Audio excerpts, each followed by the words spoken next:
Good morning, guys. So, what I'm putting together here is a video on how to knock on doors and how to properly have etiquette and control your day and control the client. And pay attention to the the gestures, the nuances the client does, so you can pick up on the information he is indirectly giving you without speaking. His bodies and mannerisms say a lot. So, pay attention to that. So, also as you walk up to the property, pay attention, survey the property before we actually come onto that person's property. It is their property. And you want to, when I say survey it, make sure that, and pay attention to these things. As you're coming on, look on the bottom of the car, is there a dog under there? Also pay attention that the yard is bald in the front. Normally they have a dog on a chain. The chain balds the yard. Most people don't know that. Or if you see a liner, basically a cable that's stuck in the middle of the yard, but it runs inside the front door. Some people let their dog run in and out so you can go do potty, and the front has bald grass. So you got to pay attention to all those things as you're coming on these people's property. Just a quick survey, maybe 10 seconds, you can make an adjustment and say, okay, I'm going to knock on the door. There's no animals, and you can come onto the door. Also, remember, as you walk up past the car, pay attention. Sometimes people work at Costco's, Walmart, they may work at HEB and their name tag is hanging. It will say, be mindful of the name Emma or Isabella or whatever. That's an older name. That's an adult's name.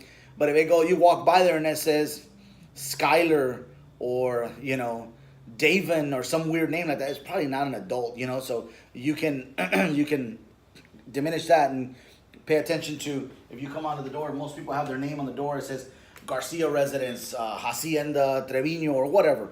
So you can use that as you knock on the door. So I'm going to pretend that there's already a name on this door, because whenever I work, a lot of times on that particular side of the valley, a lot of people have those nameplates on their door, on their wall. So let's pretend that we're there. I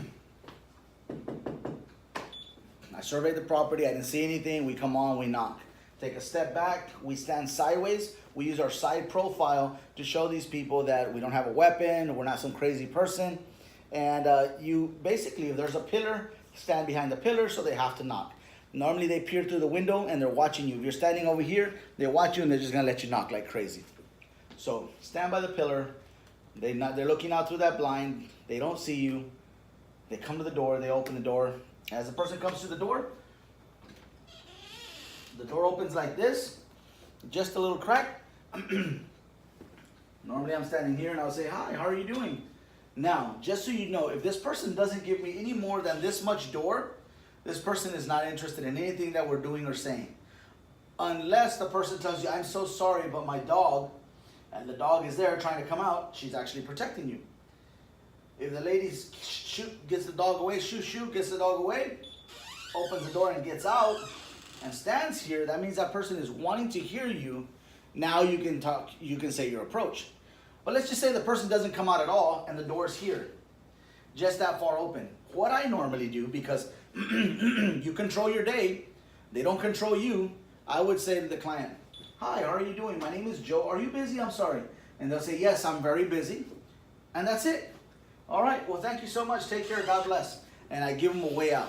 I get out of that deal. Person wasn't interested. First thing. Second thing is, I'm not wasting my time with those people.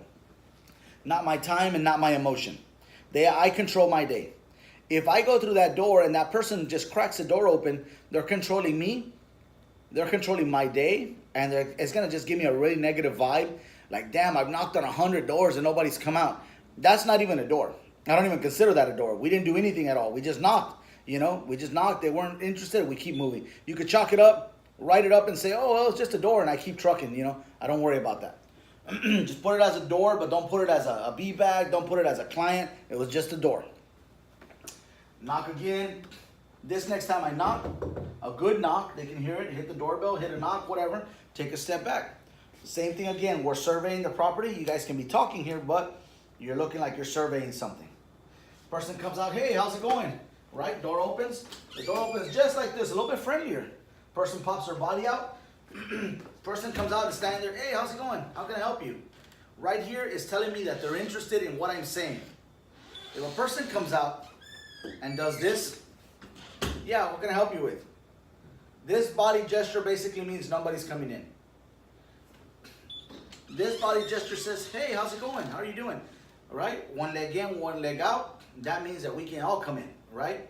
And then the approach begins. I'm not gonna face the door, I'm gonna face you so you can see what I'm saying to the door. The gentleman comes out, the young lady comes out, the door's open about this wide, and I'd say, hi, how's it going? My name is Joe. There's also 2 handshakes. A handshake from this far away, giving them all my arm. They don't have to come out. I'm letting them stay in their door. And that's not fair, they're controlling me. A short handshake, right here, if you see my arm is corked, that basically means come to the hand, come to the neutral area, which would be right here. So when I say, hey, how are you doing?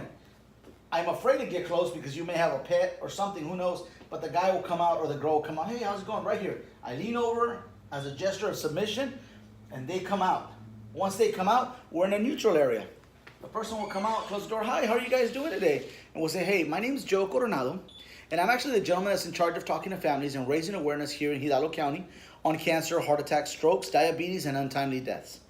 The information that I'm sharing with everybody, I've gotten an opportunity to speak to a lot of people in your community, only takes about 5 to 10 minutes. Would you happen to have a place to sit down? And I wipe my feet, break eye contact. I don't ask them, you have a place to sit down? It is real simple for them to nod their head and say, that's no. When they see me, would you happen to have a place to sit down? I wipe my feet and I come forward. That's telling them I want to come in. The person would be like, oh, sure, come on in.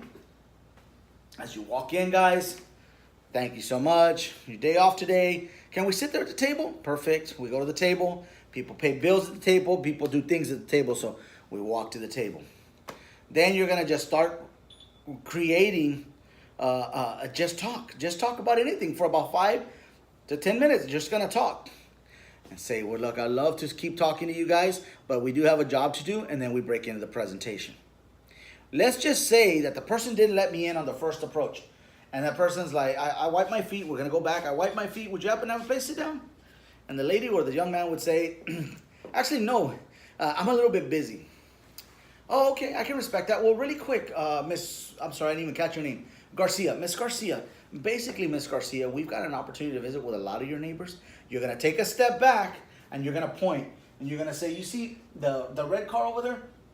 That's Miss Johnson. And also across the street from Miss Johnson, I got a chance to catch up with Ms. Valenzuela. And what I'm doing is I'm trying to catch up with everybody. And like I said, it only takes 5 to 10 minutes. You have a place to sit down? Now, that's the second approach. And I also have another second approach that I use. This one here is basically saying, as a person tells me they don't have time, if they don't have time, I'll say, oh, definitely, I can respect that. Really quick, before I get out of your hair, I wanted to ask you something. Miss Garcia, who was the last person in your family that dealt with something like cancer, heart attack, strokes, or diabetes? Who would you say that last person was? And that person then is going to answer and say, oh, my aunt. Oh, okay. How's your aunt doing? Oh, she's not doing too well.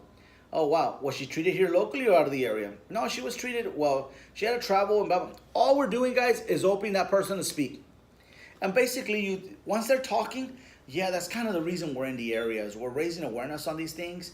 It only takes 5 minutes. You have a place to sit down, and we go back to the same thing, guys.